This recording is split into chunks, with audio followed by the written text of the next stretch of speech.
Kirtute in Zavain Zibaile Vekule Dudarshan Le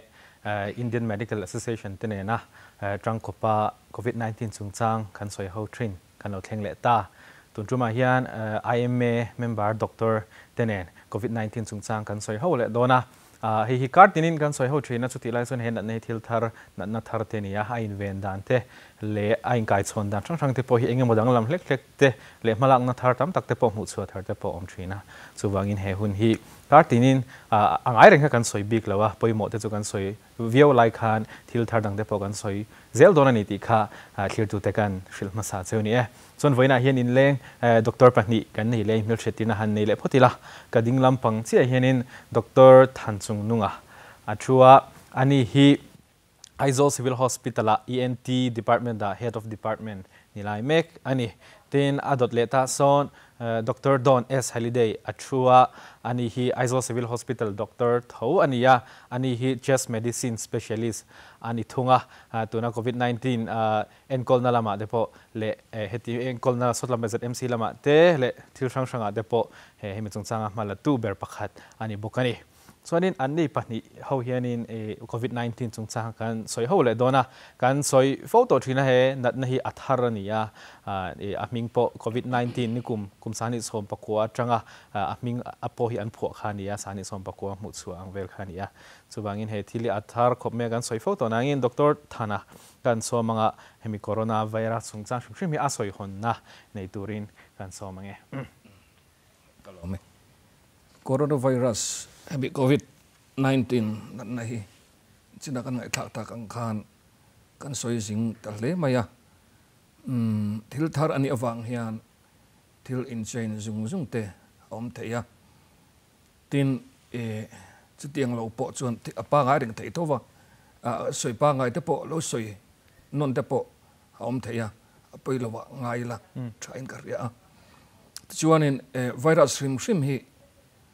na shrik chuan ke ma ngai da chuan na shrik lo tak nin kar ya thil nung po ni chi alo thil nung lo po ni chi alo ania in between ania thil nung lo in kar om ani he virus na shrik ring chunga lu lem lowa pona om hi chuanin zoin alo ral ve mai thin ani amar zo ring chunga lu hianin sales te ka chunga kan thoka kan nara te kan suka te alo lu hianin kan ro chung bun no alu ta ring sel chunga khan an lut ta chuan sel chung chakna khan mang ta ni sel chung chaknan manga ti khanin nasa takin an lo in thla pung ta ti khanin an pung zela sel tam takha an ti chethei ani tin virus shrim hi coronavirus zinga hianin common cold virus kan ti poi coronavirus ani Sritlang Shileng Rokten na luten na khote sikte ya heta hianin adam doi bik hi om lovani tuna po coronavirus semi COVID-19 kan ti adam doi tak hi la om lo angangai ani chuwang hemi amail dewa chuanin entinan common cold ate chuanin paracetamol te emo kan eya tin shok te tuilum pip chi alten kan han thua khatiang ha kan ti ni som vela chon dam ve mai trin ani kami virus kha ani tin hemi virus hi chana kan so yang khanin ring ko chunga alu lo chuanin pon lama omi chuanin aral ve mai trin amar kan kutte na mo khatiang virus omna abek takin COVID-19 virus te kan va khoi ka chuan thleng te mo railing te mo kong khar khal na te mo kan va khoi kha chuan kan kota lo kai kha chuanin kan ka te kan khoya kan na de kan khoi chuan alu thei ta khan om ta chi ani kami virus kha chulai chu ni apoi mon kina bakan soi chawanga pu doctor thana khana soi chianga thil nung lo in kar ve amaron thlok lu tur kha ani chuang lem lawa poro ka kaim chu ti khati ti te po kha nakina kan la soi chaw zelanga chumi ma chon doctor dona kan somanga tuna kan din hun hi Mizoram hi enge ni chi India ma hian tuna hian lockdown te kan han tha dula green zone haute kha chu hei hian in kan din hun ni athata viomi ติค่ะกันดินหุ่นเข่งคานกันดำเราเข่งโปคันเองดินหุ่นเมกติพอมีนันสิละเนี่ยทุนที่นั่นข้อเวลาที่นั่นวิสมทุมปักหัวเวลอินันใกล้ตัวอินเดียเรามาที่นั่นสิงห์สังรุกเวลินอันใกล้ตัวมิโซรามาชวนนั้นกันเชียดให้จีน่าทุนเข่งชวนออฟฟิเชียลชวนปักหัดอินันใกล้ชวนกันอินท่าดูแลให้กรีนโซนนี่สมหิปักหัดก็จะช่วงว่า positive ทาร์ในเราชวนกรีนโซนนั้นตาข้ามีข้าเตียงก็ขันตากับขันอินท่าดูเทนี่เองก็มาเช่นจูขันอินท่าดูแลอามาโรจูวัดเสพเตะเละทุเทเดอร์ช่างๆแต่ปนเนี่ยกันหัวหลอมไล่ตักกันที่เทียงสุดตัวไหนยันนี่กันอินท่าดูแลฮีอัตมเสียอินเดียรามาปะหูกายันตมากัวฮัดีเตะอาสัมรามาเตะปะทริปุระเตะปะอินกายันหัวช่วงเจริญนี่ตินเดียวทอจุดตากันทำเช่นอมเชียบังลาเดชะลานิเซนิมินารงดขันจะสรีเลปกัวเวลอันหัวช่วงตัวบกะจวนสิงขัดสังทุ่มเวลินคุตังกายันมิโซรัมเลบังเดชบอร์ดเตปอรัสยาอาสัมลำปังลานิเซเมกลายอาสัมมอเตอร์รงกลตั้มสีจุดตาให้โนติสจังอ่ะกันอุณาวเตกันชุ่งเตกันเชียนเตตั้งขังหัวนนหัวเมกลายนี่บกะจุดยังอัตปอจวนินอรุณลูเทียจู่วังจวนินเชียดลวินอาดาร์ทุตั้งตีฮีอารมณ์มันนี่จู่วังจุดฟิล์มขดลูกเอาลงตัวน่ะจวนินฟิล์มขดง่ายตุนทันฮีชุ่งฮิจูอิติเตงบีกินจวนินโซปักหัดกันเนี่ยฟัลโกน่ะดำเหลวอาเจียตกขบไม่เนี่ยโจน่าตำขบไม่ด็อกเตอร์เตเลเฮลท์สตาฟริมเนี่ยนะเองก็ติงอวันดำฮาร์เวตีเตะเทนชวนินอินทิมโลบีก็มีตีเตะดำดอยอินเป็ดชาโลมีตีเตะปะออกมาเนี่ยการเสียทีมโลทีน่ะโซอดัมโลโซโคโรนาไวรัสปังไอเฮตียกายดำโคโรนาไวรัสริมเห็นกันสวยจริงเตงอากายหัวเฮียนซาอสมเรียที่ไม่เละซิมโตมาติกกันที่น้ำมีอะไรนัดที่ลังมีอะไรเองที่มาเราเละคอสิกเคลมคอสิกเละคู่ให้มีสิลังคู่คอสิกอังเล็กลาเฮียนนิตาซาสมเรียชวนสมปังซาสมปังเวลฮิจูซีเรียสกันที่อันน่าฮอสพิทอลลุงเงี้ยนะง่ายนิวโมเนียเต็นเนี่ยจุดตาทหารเต็นเนี่ยขัดยังกันที่เช้าจุดตาจะอัปปังเละอัลบังขัดจูคริติคอลกันที่ไอซีวลุง่ายกันที่ยังจีขันนี่จุดยังชวนโซกันดำเหลวโซปุฟอยโซเตลแล้วเมื่อวันด้วยทักตะกินอามาโรจูเอ็งที่ก็ดำโดยเต้นด็อกเตอร์เตกันนัสเตเลกันเฮลสตาฟฟังเตจันลักซาระเละจุงนั้นปังปัทยานี่นะปุยนาซาระติเตงอัชาโลมันครบไหมอันนี้นัดตัวนะส่วน ARDS ลูตันนี้ ARDS กันที่ acute respiratory distress syndrome ชุดยังนัดเองนัดวังปออัดเล็งเทียไอ้นิวโมเนียเตะแบคทีเรียช่างวังตะปดเล็งเทียขัดยังอันลูตัวขันชวนนี่อันดำชวกมังโลนี่ดำโลฮีอันดำชวกไรตะค่ะอันนี้เบี้ยวอันดำชวกฮีอาวานในตัวคอกันนี่ชุดยังครบจนอันนี้ชู5% จะอัปปังcriticalกันที่จริงกันเตละทราบประมาณชวนนี่คู่อันที่สุบก็ขัดยังเขาขันนี่ตานี่กระดมโลเตจริงเฮียนคงยังไม่ทราบspecialist กันนี่เว้นว่ากระดมโลเตจริงพอเฮียนขัดยังนัดARDS ลูจินอันนั้นดำชวนนี่กันมีวาร์จุดยังครบจนละมุมพอเฮียนเนี่ยละลมทุเสรุกัดที่มอลจินจุดยังครบละมุมจุเนี่ยอันนี้ฮีอดัมเละเทียอารมณ์จุดยังครบจุนี่จุดจนเสียมโลตัวนี้เห็นชัดตัววิวว่าออกซิเจนพอมังตัวมังโลเต็นที่แต่พอที่ตัว hospital ส่วนเละดัมโลวันนี้ตั้มปักโลวางินเละอามาละจักโลวางินอามาตักสติจากนั้นนักคนละเรื่องเตะชัวที่พวกกับบิเซียที่เตะชูวังชวนนี่อดัมฮาร์คาเทียมโลเละเองว่าที่ดังวังนี่เราวินอามานัดอันนัดเนี่ย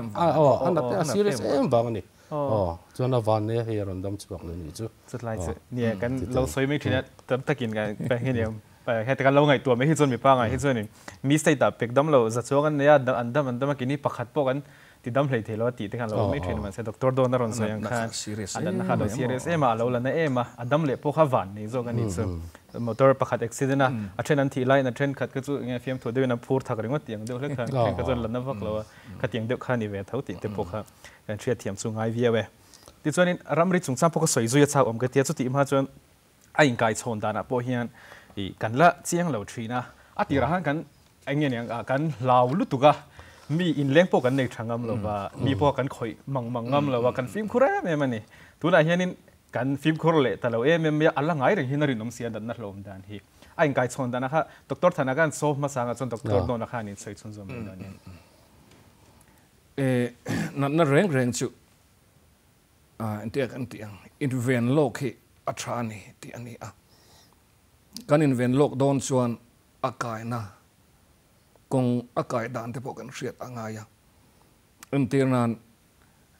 ko thalo te mo invent na chu tu thiang him in te ani tu chun so in te ani a kut sil fai te ni a khati ambok khanin coronavirus ami covid-19 la ka tanga ka invent dan tur chu mi thiam ten an soi hi la pa ngai reng ka ria hei zo mi lam i puiten oi thela thain ka ria social distancing hi poimo to pani hei poimo em maya fit ruktal hi ke ma ngai dan pechoni ono fit ruk khamo fit thum kha chu atle ma mai ka ria fit ruktal khan ni seng ke ma ngai dan mai mai chu kan him zokin kan ringa tin tun lai chu kan film khore ngai khop mai he tu na kan lockdown tetle min kan han in tha dul dewa ta hian kholaya kan kal te dam do ina kan kal te dam do in kal konga kan kala mi kan mu te hianin social distancing hi kan zom lo khop mai tu na hian he poi khop mai tu na chana kan ithla ka ta kan khan green zone om ma ila asymptomatic carrier patient khan om the yani kha tu te nge kan o lang chu lo kha kha nga an khu atang te an ha chewa tang te an chil cha ka tang te emoni khanin kholai min kan lo khoi pal thaian khami kha poi eng ne poi khop me social distancing kan ne thata nga ya tin kan hret angin kut sil fai ngun kha he chu tuna covid-19 na rik invent na atan lo po hian mi ring shima kan hrisel na ta na poi mo ani kut sil fai thil nge he tun incidents atang hianin mizomi pui hian mi nei thela kalau tiril rukhop baya kut silfai hi kut silfai ngun hi he poi mo em ani tin Aizawl city hi a zima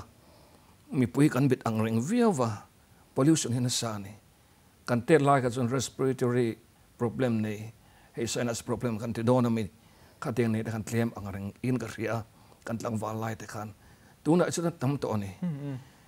hemi covid 19 lakatranga kan invent na tura mask kan manghi nakina po hemi nakina alo rehuna po laman zui zelchi ani in ka ria he chu poi mo len ka ria tin mask he tuna kanan manglowa ke ni ha poi angareng kopa man nge turani chu adon hian mask kan man lo chuanin ka thena chan se tam em ani ave khanin ave tila rik pai khanin mas lo vo lo ta se ke vo ila om sia om thuilo an ti ani tam takin in ka thena chan kha ala om tlat ani aron lu thei tho lu thei tho kha ta tang khan mo dam lo ri pai khan vo lo se ken lo vo se ila ta khanin kan ka thena chan kha atamani an ti ani chu wangin tunge ni ngani na rikaya asymptomatic carrier kha kan khasi lo chu wang tak chuanin kholgai kan kalna reng hianin bun nge vu nge mai tom nei a tha in ka ria chu tu na olsam te he na tanga kan him the na om chun ni na langa in lockdown ring hi a tha in ka ria nakina kan fa te kan tu te kem ani te po basara kal dul lo turani kan kal chung kem ani tal kan film khura social distancing te kan neya thil kan khoi dun lo te po kha apoi mo ani te kha chu kan soi thei phot ni sela tor don han chun zong nia he nat na kan ti dei teng ki dang dewin he nat na covid-19 kan ti hi kan soi non lenga ma pon heta thu to thine an soi tonga thani kalta aka thut po hang ka sei to thowa I akai theidan big chini a poimo chini oma ama sa chuan sap tong de win droplets antia hemi kan khu amo kan ha chiao a siper kan thok jong te pon yang chu I khami siper kha ania chu droplets antia droplets kan ti hianin I khami a siper noi a hianin a chunga khanin virus khalom ve thin ani chu a siper len lo zirin I adar dan kha danglam le a hey 5 micrometers antia ate khop mai kha chu kan mutham lo veka I chu tiang ang ai liana chuanin meter khat kan khu amo kan ha chiote khatiang khanin meter kha kan ri vak te pon yang meter khat ai thui hi kal lowa ma semet 5 micrometers ai te ho a sin le azwal ho kha chu meter khat ai thui kal ni chu wang chuanin chu fit a meter ni fit ruk distancing kan ti kha in omlat kan ti poimong kan khan ta chuanin hemi pialama hianin humidity kan tia khonhon dana zirte hian I alo sil ve khop maya hen na hi covid-19 na hi winter virus kan ti classic lama chuak chi de wania chu wang chuanin I khonhon abikin 50% humidity anti aya ahnona mo hi alung ati du chu pian chuanin I adar vaklo ang dewang le ni 20 to 50 in carvel hi adar du hun lai nia chu wang chuanin kholum deuh hetiang hianin azia deuh tura an ngai na chan po kan ni renga chuanin boruak khi thot dan a thong e tholo ti te entinan ruma kanin khunga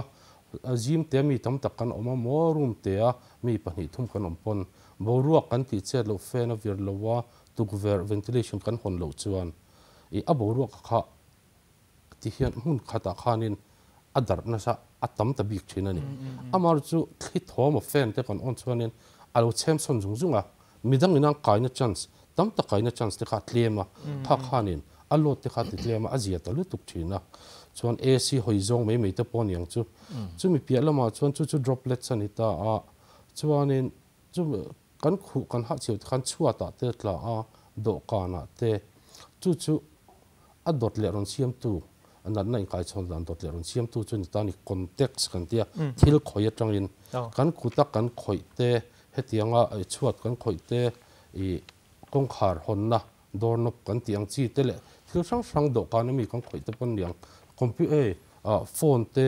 computer te cell phone khoi in man trom te pon ania pen in man trom te thleng ania an huna sa a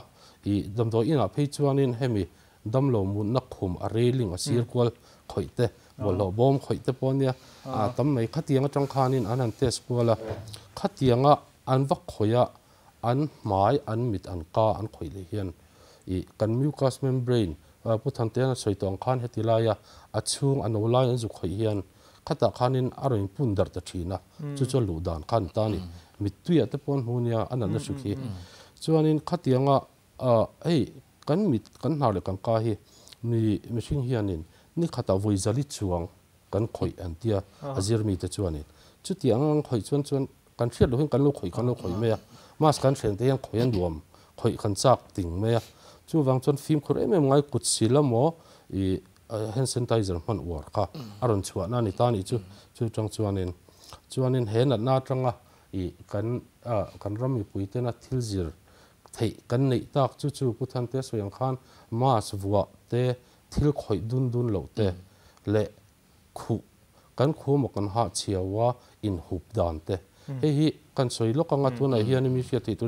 kuta mo romola mo hetia khupi kan du lowa ke ni chuanin kan du dan chuanin hemi kan kiu chung lam hian ti hian ni theise a chan chu hetiang lai kan khoi le to lowa kan kuta kan hup chung kan kuta khan anan na sika kaya thil dang kan khoi le a midang khan thil da khami kan khoi le sen kai ve dona covid-19 kherlo po influenza hi shitlang chi te le na sang te pon yang chu TB te po in kai chon dan sam ta fek mai ni chu wang chuanin khu dan dik kha chiu dan dik chuta thil khoi dun lo kutsil ti fai ngun sanitizer man kha thani chuan thil dang kan bel lok du chu hei boru ka leng te khan tia kha min zole mai ti theng hei ka in shot ngun thin khop me boru ka leng ti kha in thika molai khan in an sei war khop me mà sẽ bầu ruột cái leng tiếng chuan tụn theng hiền là mu anh lâu aerosol anh tia i engamo i kan kholin da upper arun siam hu angarun siam hi aerosol tani chu tiang chu bầu ruột cái hiền dark car thum te the ya chu tiang chu i antinan i nebulizer te bronchoscopy endoscopy tia hetia ain hip na lama arum phu chuaka tian atnia chuta intubation mi ICU mo casualty to poniang hetia kholan thok tir dona pipe an bua khatia khata tanga arum phu chuaka tian khatiang le sang niang chu i CPR impact hi tur hetia CPR pek te pon arum chuakan aerosol arum chuaka khatiang khan na sikhi abul ngai meter thum meter nga vel hi chu akwal thean tia boru hetia a chet lo chuan chu da ka thum vel om thei ta ni I chu kan lo sethiam lo wa boru ka dar ang khan kan lo sei de wa boru ka dar leng chum khan nga ya TV te chu alenga ti hianin da ka somni pariat I rated khan boru ka khan om cha cha me khatiang khan velo tu na mi chu om rei ber po da ka thum chu po chu unstudy na kha collation nebulizer an tia ati phu na tur sim khol nebulizer pangai pon lo chuanin I goldberg drum an tia drum chi khat chunga anjuk phu china nia in chunga pon ni lo chu ta po chun dar kar thum a theya chu wangin boru apangai hen chun chu ai ri lo turangai chu nia chuanin boru ka leng chu ati theilo ni chu tum theng chuan kan hmu thei china ti te ka lai kan sui thina boru ka tia wat tong chaparon lut ang deu kan ngai thina kan lo deu thina amaro zo hlo na lai tur diktak kan hretero kha cho poimo viau thom mai droplets kamo te kan khu hian kan lang satanga vapors lo chuaka kha tu ho chuaka am phu chuaka kan ha chiu te pon he te tangin chunga mi kan tio lang satanga vapor lo chuaka kha te nen bo ka ti mai la ain hloma khamen ha droplets ta an ta mo ka droplets ni poimo in tiang hup anti zong te mo poimo ta ni tin ma so lo po hian mo kan sin po dona so yang khanin kan khu re nga mo hian he te ti a chak practice te la chak tin a moi chim bo lo apo khan nun manners khan chim bo kan ya poimo khop mai khai kha tin tuna hian in state ponami an ron hota ma ni loka sotlam pang chim lam pang atanga an test kami rapid test mi kha positive ma se ta antilia positive lo ti te kha omle ta ta khan antibodies kha test kha ni me ta antigen nen kha kan ti ta ta chon khatiang positive tur ka chon enga mo chena andat na kha lo do tu kha ne andat na kha ne nge ti kha chu he kan lo riat ve dan mi chon ani yang chu kan lo ti ta chon alang si lo wa negative le box ya khati lai khanin khalam pang kha chu lu thui lo te sti lai chon lang mi ala wa ve immunity kan ti ral do tu cha khatiang an theng em ti lai tin immunity nei thaturin inge kan tiang ti kha soi cha ko min ka sia pu doctor thanten tran don mi kha lai kha kan daksha hian na reng eng na po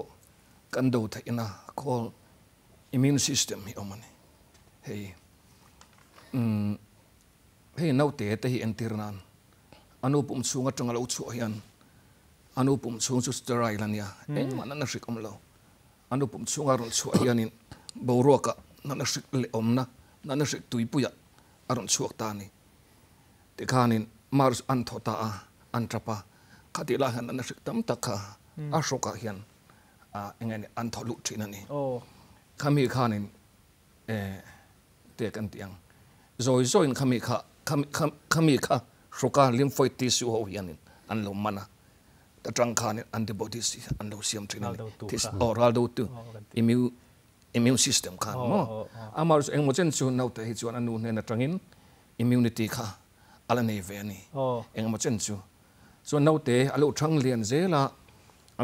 zela he mizo people ten no pang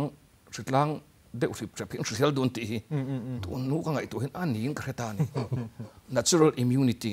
immunization khan nei tlat ni boro ka da leng kha an valeng kholai an vakala an pu hang suka te loka yan nar ate an lo kho sik anin thum velte an dam le a khateng te kha an resel do ha chan chu antibodies kha kamin an shik do thai tu antibodies ka an tak sa ni siam tlat mai ni kan taksa in immune system kan nei a thadu mai soi subject lian tu kan ya hey engen kan thal be te kan lymphatic system te kan bone marrow te lion thymus oma kan thymus te tin kan thisen chunga hey thisen sipai kan ti ho white blood cells so hi hetiang ho hi kan immune system an ni an tangka em ani ho hi ka ngai tu thina researcher hi chu an immune system atha thina ni chuan nu le pa ai nei don point lang wale nu la te po researcher te po long in son te atru le ni hi mo ka ti thina mo ka sel nei tu kan ma kha tin he mi zo pa te pan lo soi vek thin ka tiang kha an le kha pun sir pon ni lo kha an experience an hu ka chuan no te lo alo that don chuan nu in ele in a film khuranga ya zir te zu lo anga ya zu te in lo anga ya no te that deu na alo pian don chuan kha tiang thleng ta khan kan immunity kha kan chakna kha ain kem ani vek khanin kan siam tha thai ani hi mo poima khop mayam result tra khan an tia tuna po covid 19 shrik kai 80% vel chu engma na ne lovin an omthei anti an immune system a thani an result tra na tra ti na ni a thalo deu 20% vel ka chu an lo dam lo wa then khat ka chu kami sing then khat ka chu ndam do inan a then ka chu ICU po then ka chu ventilator mga enkol khan ngai ta so kan immune system hi kan ngai poimo angai kan resel hi timayang kan ngai poimo angai khop maya so mi immunity kan boost down chuanin engen exercise tha te bo kan la ka ngai me juk lo poimo ta me juk me lo hi poimo ta ni tin Mizoram ma chuanin kan van ne ya pathian in pek thai kan nei ani sun lu te kol thei te nghe này thấy sự sang sang phăng ma tê tiếng phăng ma tê mò khát tiếng hát này này call thấy tê thấy hai tê a season azir khan heng hi aging la a travel ka ringa ka ngai to thina a hawan tam ta ka chu lo thur de wani ma se tiang no de po hen siam dan te hi la mu chok thai te ka te ka ngai to thina limbu te page thalo tu ka a ra du ro puisia heng ho hi tam ve ka te tam pon lo a season a hian de rengela kan immune system kha an de chak dona kan lo resel pha dona ni kha te ani chon an sik polo kal se kan ral do sipai te khan an lo do ne thei dona ni he poimo in ka ria tuna po khanin enge ni covid 19 an oma lockdown kan nei ma te khan vitamin C te a zo vit mai ni kha vitamin C te hi a tha khan ron tia en lo chu a si zo zir khan in lo e mai tur khan ya dam doi kherni lo vin a dam doi kherni lo khan vitamin C kha thong ka etam ya tam lo tu ka antioxidant sun lu te antioxidant te tam tak thil tha omani chu wan kan rama kan thei thai kan thar chu te hi tam zin tam zir la chong kan immune system lo tra anga chuan na leng la ka po kan lo veng thei don ani ti de ka ngai to thina poi mo khop mai lai chu ni doctor don hanan sai bel se ga do khami lang si lo ve nom thei tho ti lai de po nia ni china kan soyang khanin za a somriat du tho hi chumi mild na salwa ve po ni lo asymptomatic somriat du tho hin omani za somriat du tho khát tiếng ho khan chan taksa hin lang lowa le tuna hemi covid 19 bi ka hianin kum som rup chunglam pang hi hian an clean lo na sa I hemi athizat kan endpoint I kum som rup kum som sari chunglam hi an na sabik em ya chon kum som ngan hoilama te chuanin som rup hoilam som ngan hoilama chuanin anti veni pon avan voi bi kan ni lo chuanin engen in nat na tak sa chak lo na nei sa engamo lung lam that lo na kan tiang chi te chuta thoha asthma COPD kan ti de me je chu bang thoha te asthma te poni theanga chuanin zun thlum BP sang te khatiang nei ho te le cancer te ponianga chutiang na engamo hetiang ben von nei ho khani an clean lo ma bi kani au pa bok khatiang nei bok khan chon clean lo ma thala hian chon thi pui mang lo kum no pang ai kum khatling lo phei chu pakhat pa ni bak thi an omo ka shelo re an soi hemi ka chiar ve to hian chuanin nu in no te an nei positive covid positive nuôi nô tên này hiền anh nô tên hiền nên akai lem lâu nè anh gì cái chuyện đó chỉ là chuan mo chú vangin thalai hiền chuan nên anh mà ni anh chỉ sel bốc chuan anh đâu thấy tụi anh ngay anh ya chú bác tu na hay India ramah kan soi na sát em Indian hậu chuan anh kai na lâu anh vay na lâu anh tia nia thi ra thì còn claim ang rừng khop mày cover percentage mun dang chuan nên Europe ramah aram theng khata chuan nên 10% 12% then ni dek mày US at po India ramah chuan nên 5% po kan tling lo wa thi 2% vel bor khatiang khan itlan mày nia rin thu engam mo han soya adik thei thoba ma se heng chu rin thu ve kal nia entian nan nan na kan vein sa to lu tu ka kan immunity a tha to hetiang nan na kan lo vi to wangin hetianga tharun chuak koi kan dolet na kan taksain dolet na nga to ti nia chu thil dik thei nia chuanin BCG TB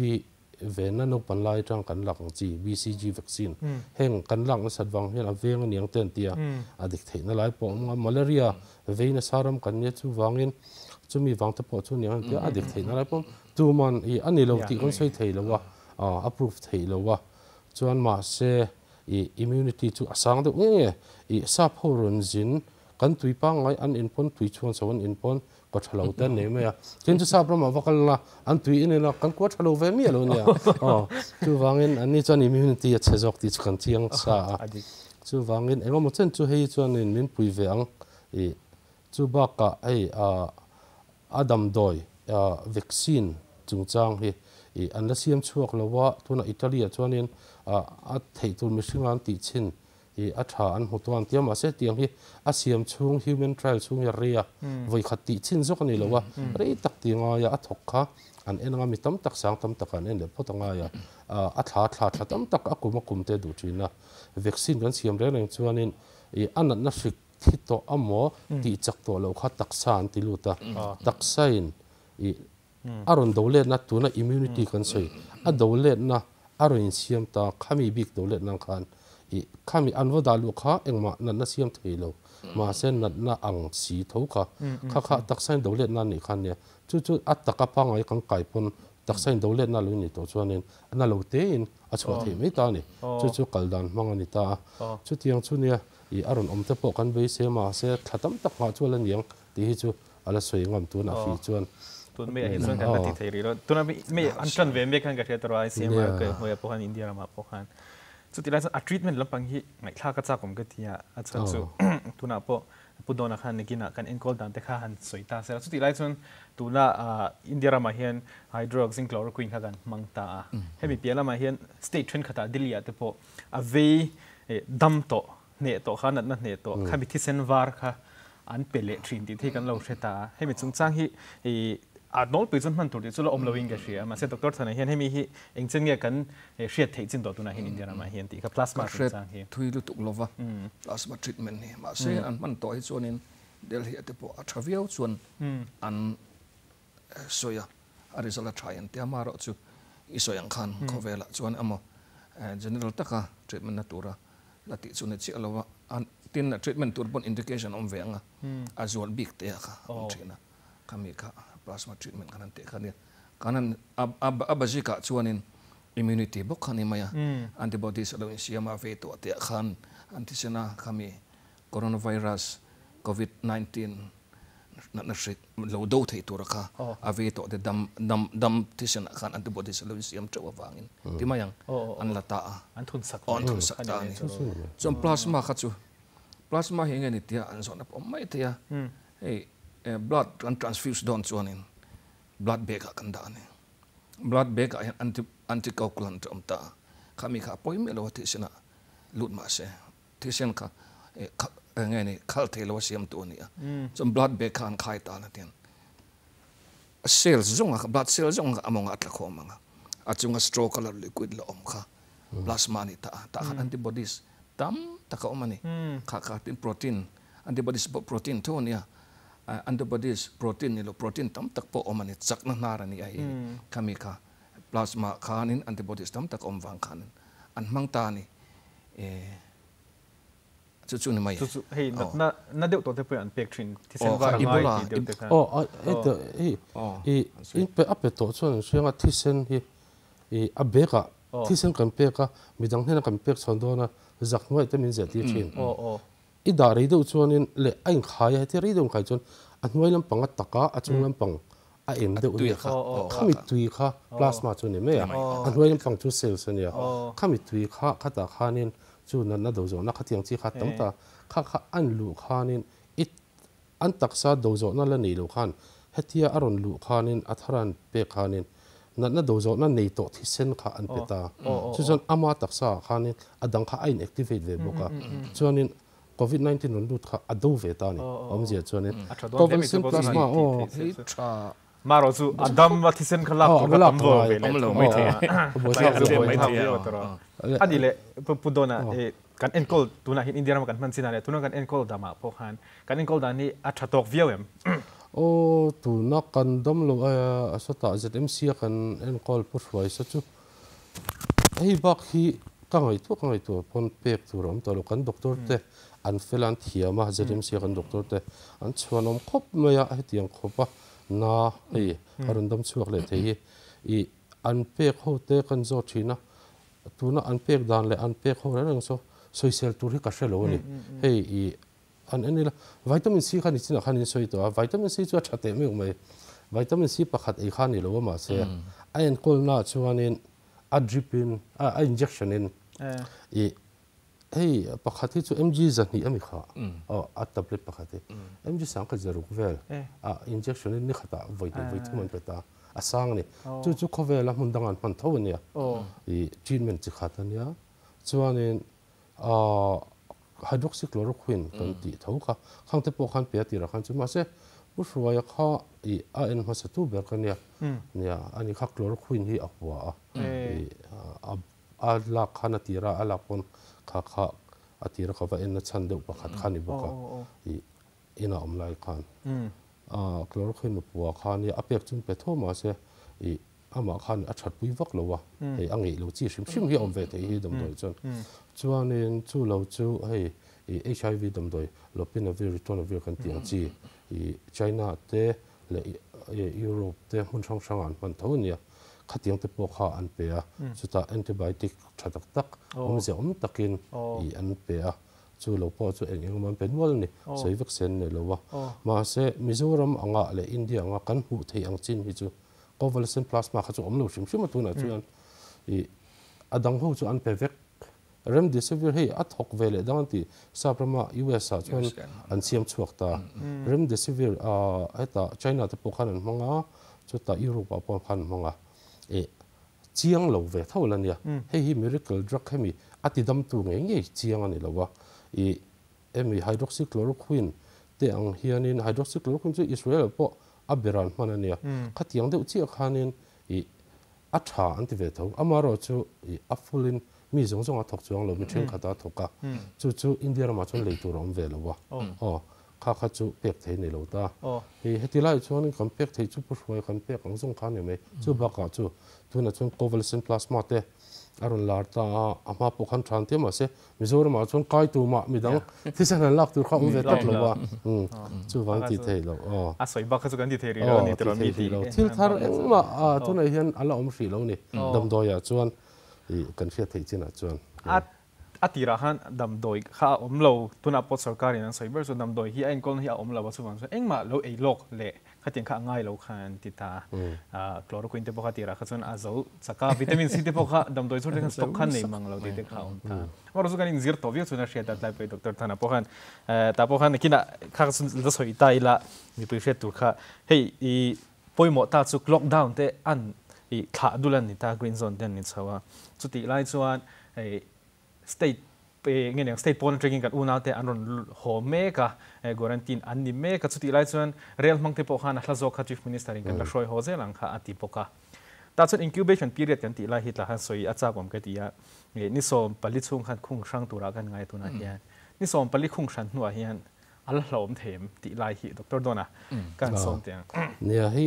soi tham nei tu tham oma kain hil boi thei viau buk nga WHO ina vo in thlenga ala kalpuya chon an ni hi chu an film khur khopa thil soi re 2 to 14 days ni atang ni sompali incubation period an tiani or incubation ti kan soi fi lo kanga e mun la tak tak lo eng terom takin incubation period an ti chu anat na akaya tanga arun lan chua in karti na ni chu khami atak sa ein up chung khami chung khani ta ni ni atang ni som pali akaya tanga ni atang ni som pali in kar kan lang angai nia hei tuna chuanin e mi ni som pakon nuarong kai ti te incubation period arun nang chuak ti te ni som ni pali ti te po omani e adik thei viawanga ni study rin tlak tak tak paper tam taka an publish awma chiar tur amaro chu tun thlenga chu WHO in stand ngai dana chuan WHO chuanin ni atang ni som pali a hian an la ding dika an la ding heta ni som ni pali khami ni som ni pariat te hi chu i nat na anin an kainon nat na shikha an kainon an yang an tiani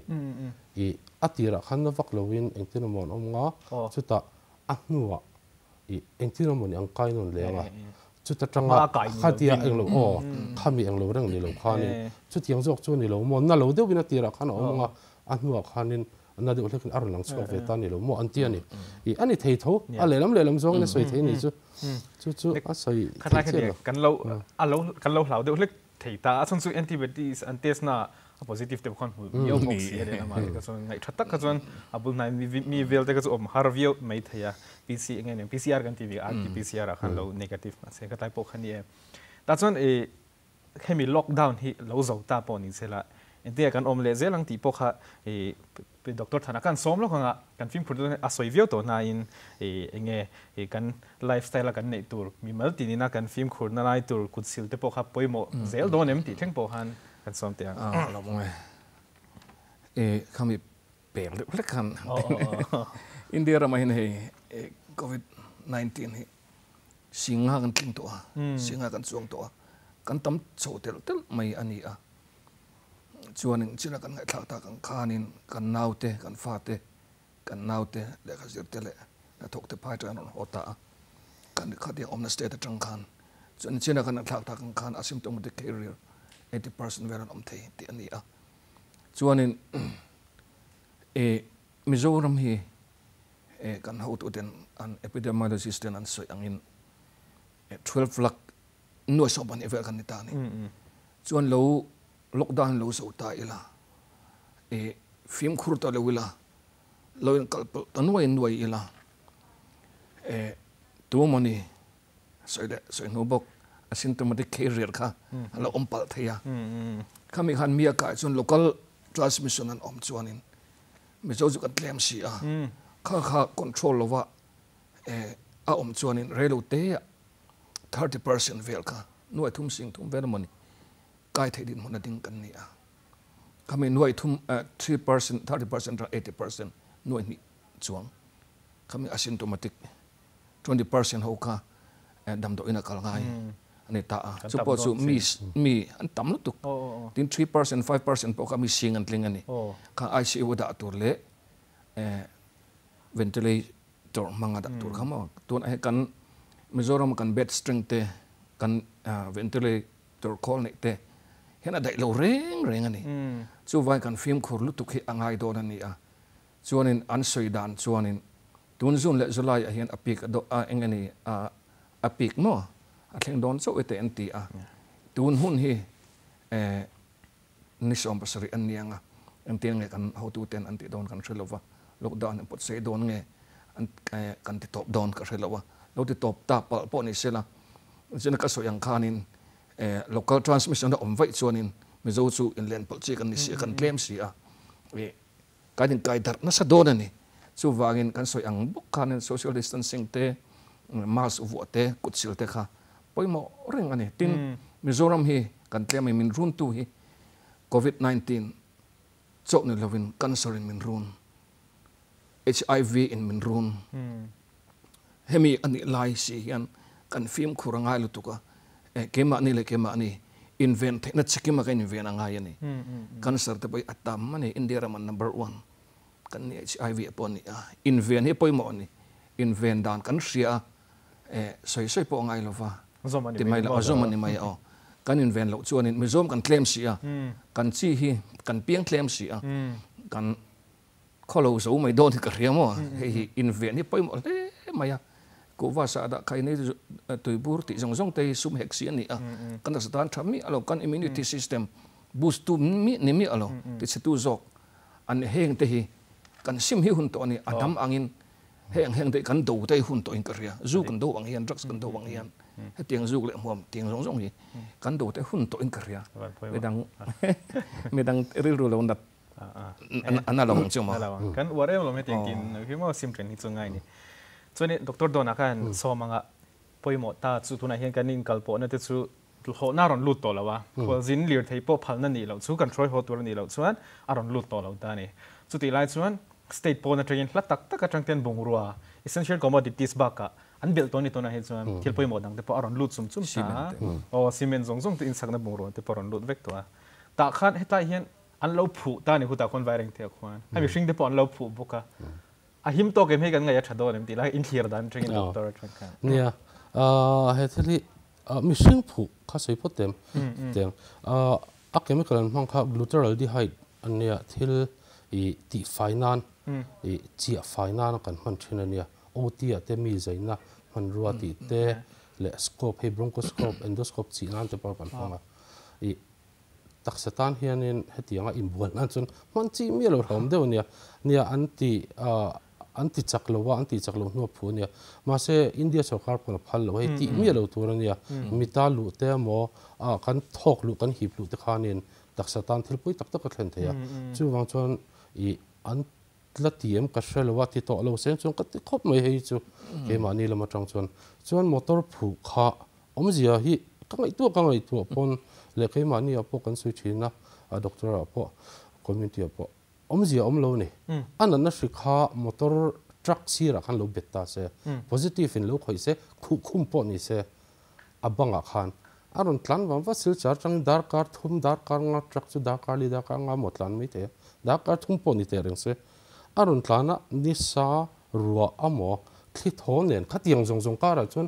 anana shiki tak sapona ama nun na ama nun du na thin pa ngai ani lo chung khabi pon chu anung ngai lo ni athi ve me ma in re lo te athi ve me aral ve athi ve hal me acha me chu wang motor lo phu kha om jiam lo chu ai chon akhal tu te zo le a handyman truck driver le handyman te I contest theina om chun tuna chon contest na om chun chu I khosi kan nei lo lo en kan ni me ya chu ta history thatakin an lar khoi tanga rong kal nge khoi nge kal don ti te I khoya a chol lo na tur te thil ti lo tur ten thil veka amar chu khami te khan anong khal hian anon tlan lu ta kho chunga ding mi lo ma se aizola te lunglei champhai hun sang an bung ro phuran ron da ni anon da hian a truck driver hi hangai tu maula an lo chung zong rei takaron tlang a thu wang don lo re dar kar ni an lo chungin ador nei tu nen chalan te penga engam an soi ver te khangai ni fit ruk distance khan an ding reng thei lo chu wang a handyman in ava en pui a lot engamo ava hon sakte nga ya ati thatle nga ya khami khan anong king lu tang ti kan lau ber I chu mi hring phu chu ti chi ka ti lo wa motor lo phuin omzi om lo wa mo ani le te kan ti ta kang khang ga a machine la driver le handyman hi he ti dan thar entin nan tu na kan repeat test ni te hianin lo test ve theila entin nan khuti lai wiring te ni lo pon I ninga ni sari vela a positive thei chawa repeat test chu wang sai rang thlen ma de khutiang khuwa thlen ma de kilometer engam za ta hun zaw de leka an positive pon an ma ni kha I quarantine ve hal theila an motor kha kongsira a hun zaw de wa da theina om hal se khatiang te khani thei seng chuanin du thu samania ma se chu ka ngai dan ve me nia kan ho tu te thu le chu tlai chu ni tuna hianin state pon atanga ron ho te kha chu kan lo des vek ta ka ti lai khan an ni kha chu kan goren ta nga achiang ta ni chu kan da sang ha ni som pali khan chuak don lo ina pon ho lo ta ni chu ti lai chu a truck driver ate kan thla tham zo ka kha apoi ve thei tlat lai ni ina langa nia hun so rong kal ni wa kan test box hi lawa repeat test kan tro akho sik thermal khan ni melo mi kan thermal khan ni me kho sik san paracetamol ai chuanin alang don lo mo tin trombai lo ni lo second kan positive ma sabe pro thermal te ka chu pal tlang thawa ti te ka chu ha wang khan arin tla lu tuk lo te ka chu chiang reng me chu wang chuanin lại khát chuan nè mà lạc được hết khát chu angai ni na shiat chuan anh lâu soi tur hi tam se khát lại rồi bor pok ha test sung chang po hian khi kan lo ngai tu da chuan test pop mai la ti kha kan lo soi train ni chu tu na po lang lo khatam taka om ti kha in soi box ya chu ti ni chuan tunge kai lo ti hi test style la ti hi ril ro hen om train ma se rapid test kit ringot po kha tam tak kha chia ti te bo kan thon le box ya la test bora hian pudon nang ma bi ka chuan a top lam pang te po ngai to khat lai test chung chang hian ti malak ngai ta ti lai hi RT-PCR kan tia test si tuna ZMC kan nei hi nia atira phekon chuanin India ram khanin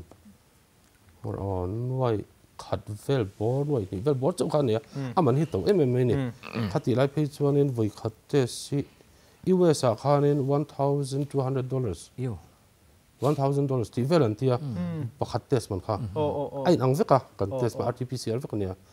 India ram khanin cheng sang li vel bor kan lei thladin a khati lai khan mo chu nia tuan Germany tangin wai nga vel kha anan lei le chu ta an phal zaw deu kha tiang kha nia atuna ZMC kan man he mun danga sabram atpan man RT-PCR ai ang feka India ram minen ma se tuna he pushwai bi kan damlo ZMC kan damlo he silchara zukti nga yan ti anzon zo anga tinge kan achalo bi ka mi ti te acha a dik feka hetilai mi thalo na mi alowa mà sẽ ama kha akod bi kan ni damlo po hetia test yan khati la khan Mizoram test thei ni lowa ani kha Guwahati kan test a positive ni ka sia chuan Guwahati silchar ti ta ko chu akod kha ala online phang trom ani Mizoram ni chu a thei ta lowa heta kan test a lo positive chuan damlo pahni om angina lang do na ko da kha chu vain angai bok khuta anai ber an mani kot mang ve niang chu silchar zuk test khar nga ya chu wang thon kan nia hetlam pa ka thalawa ti na ni lo ni lo in heta chu nang vek kan test chu wang chuan heta hian chuan enga lo turam lo ma se test dan du hi oma ama pi kan chu strict lu tu ka du hi test thei lo ni doctor in dam lo ka ena hi test ang ka tirunga thei lo thei dan pali panga oma enge ni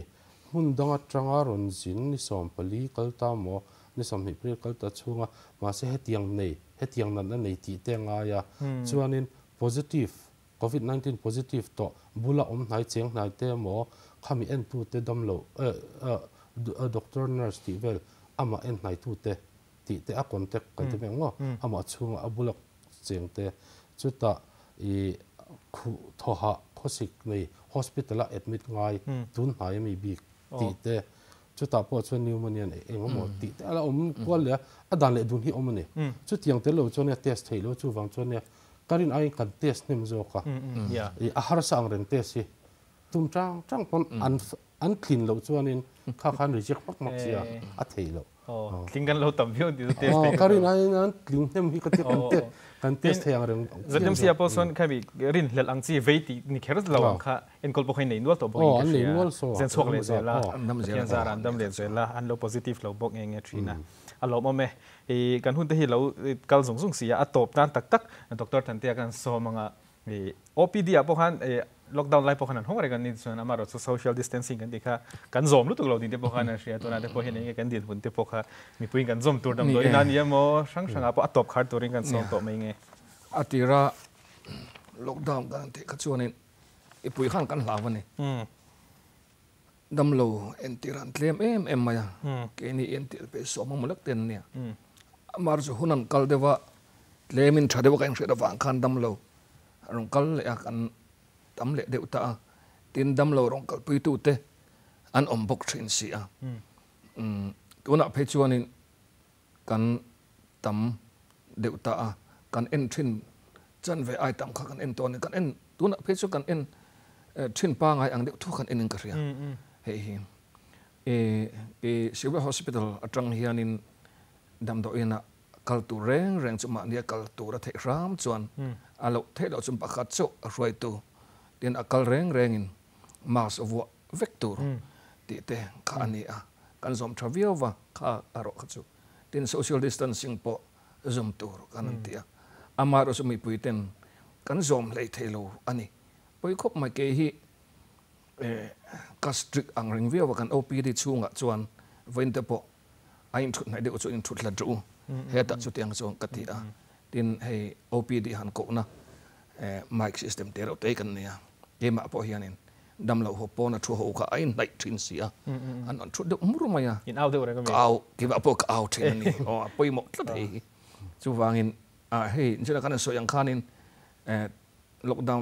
te hi tun tha ni som pasari an pel ammonia nga kan him ta viau en ngai lo turani ipui te al om don so oni ti te po hi ria ila in ven reng mai engke ma hianin eng na po ni se kan seremo HIV emo TB emo tunan anai mo apoi mo ber ma sa zel chu in ven khani akai lo tura in siam khani tuna hian he COVID 19 về treatment a serious te page treatment man he to mai ni chu tiang cancer treatment te a to lu tu kan ni a ngene a treatment dong tu khanin an tur boxi a lok lo mai na ve hi kanin ven the chung chuan na laka kan film the na tura kain ven hi apoi mo khop mai alo mai về năng tu sei chungai nom khop mai kin ve na tur te thil thang thang te kan sia chuwang ine poi mo ber chu puthan te de doctor dona soyang khan in ven kha poi mo i tun lockdown ni lon khar po ni se le pek zela india kan nun man dan tur hi second wave hi la oman ti le ngala a thok khat nai na thot ni na hin thiam tama spanish flu kan ti kun sa ka zakwa som pare ta po khan a thok khat na ya thi a in lockdown nuwa thi ti to me yang khatinga thi an tam jok thin ani chuwang chu tuna hin hi mangin in ngai lo tur la film khur sau jok tur ni ti kha atop na gan soi ni khati jong khatun tuma kan hun man hau thei chu ni